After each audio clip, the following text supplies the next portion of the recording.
Mom, was this your best game at Iona? No. Top 3? Yeah. Top 2? Yeah. Last game of this game. What's been the difference? Why you been in such a rhythm lately? Just been being aggressive. You know, a couple of my teammates have come to me and told me, you know, I wasn't being aggressive the past couple of games.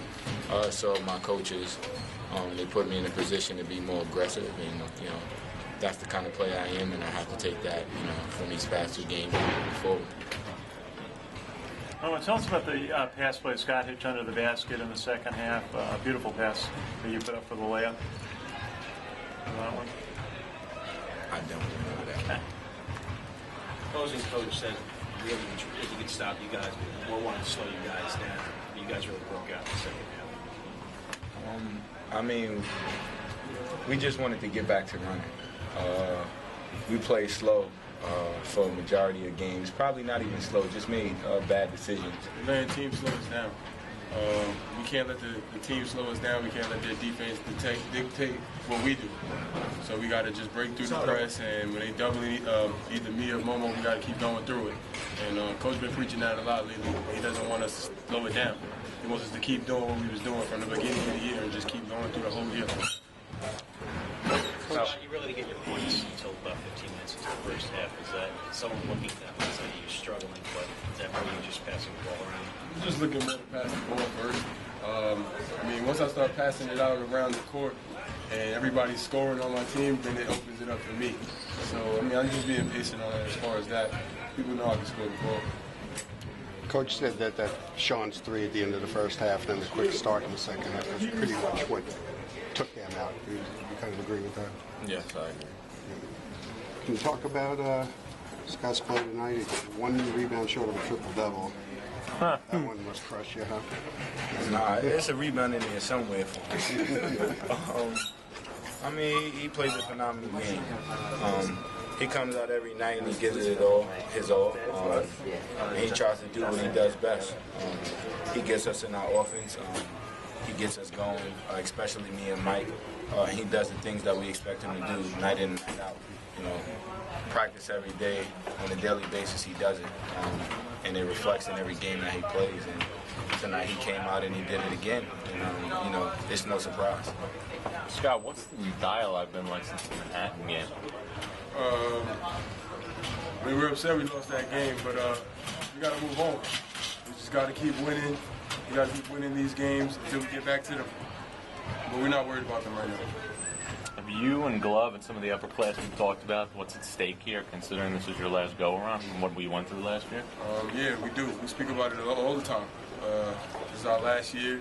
We want to go out with a bang, and we got all the perfect pieces to do it. It's just everybody staying focused. That's the hard part. Do you think that Sean gives you another dimension that maybe you didn't have last year because you know you're getting offense off the bench? He does. He does. He shoots the lights out. His jump shot is unbelievable. Coach said that you guys are the class of the MAC right now. What do you feel about where the program is right now? I said this before. We're like a Bentley. We're not well advertised, but everybody knows us. Who thought of that? I'm going to give the credit to my son, Sean. Sean's the one that thought of that. Scott, 15 assists tonight. How did you feel as you were setting up Momo and you're setting up Mike Glover under the basket? You had that one great alley-oop play in the second half. It feels good. These guys score, it feels like I'm scoring. So just passing them the ball and knowing that they score the ball when I pass it to them, it feels good. Scott, when did you find out you were 1 rebound short? 30 seconds left. Yeah, I mean, you can't really do nothing about that, but I mean, that's what happened. Anything else? Just really contesting the first one. You guys were physically, you had them like that. Yeah, I really like how physical we played. Once we rebounded the ball, especially in the first half. There were times where 3 or 4 guys were fighting for the same rebound, and there were none of their guys who held to 2 offensive rebounds in the first half. So it's a good place to build from. Shuttermont, the nail 4 3-pointers. So I can see in the second half you frustrated you taking a couple of shots there. Well, it's not the frustration of his shots, because I think if he's open, he's got a great chance of making. I just want him to play defense at the same level as our other guys. And And when you get a big lead, I don't like to see guys take plays off because the game can change really quickly. Tim, does he give you something that maybe you didn't have last year because you know you're getting offense off the bench?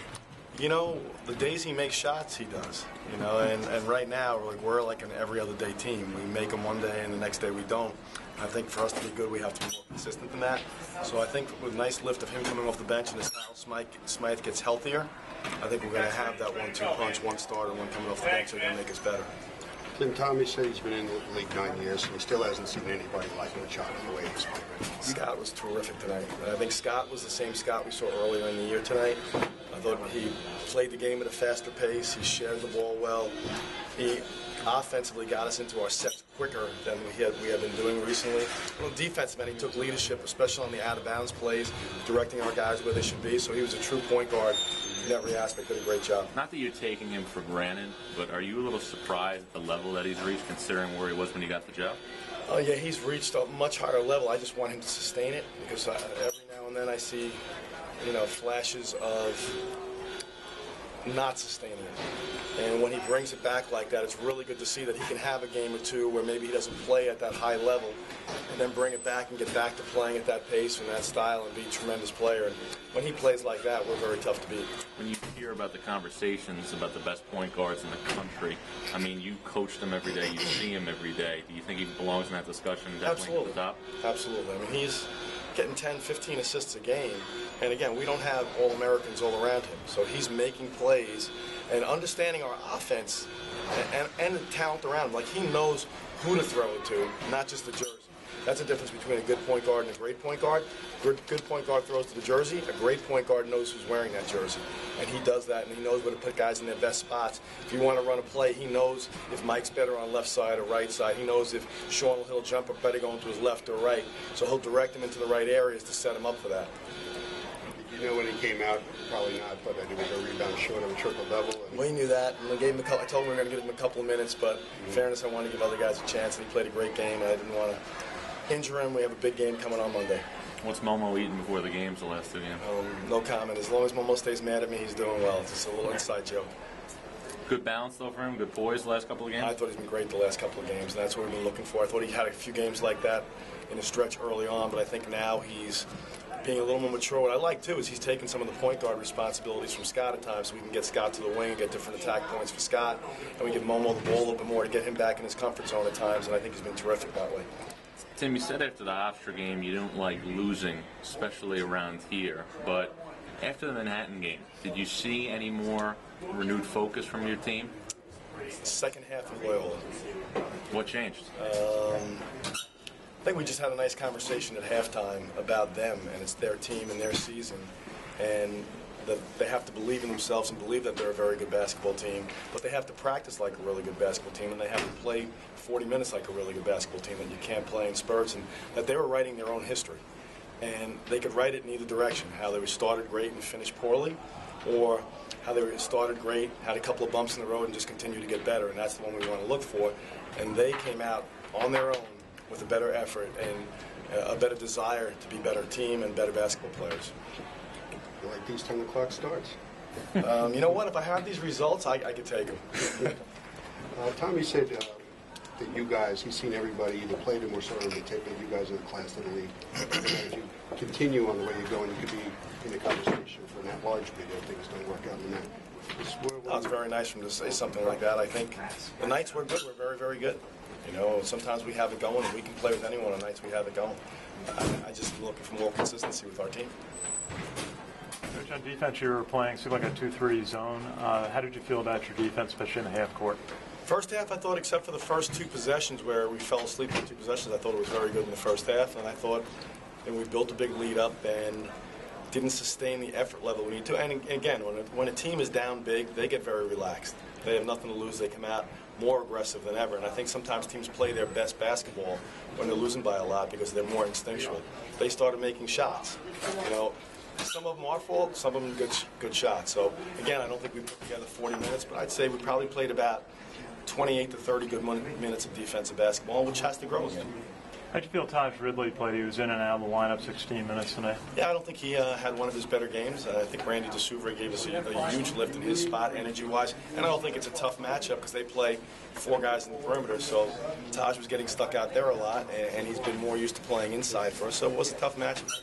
So I thought our other guys did a really nice job. We good?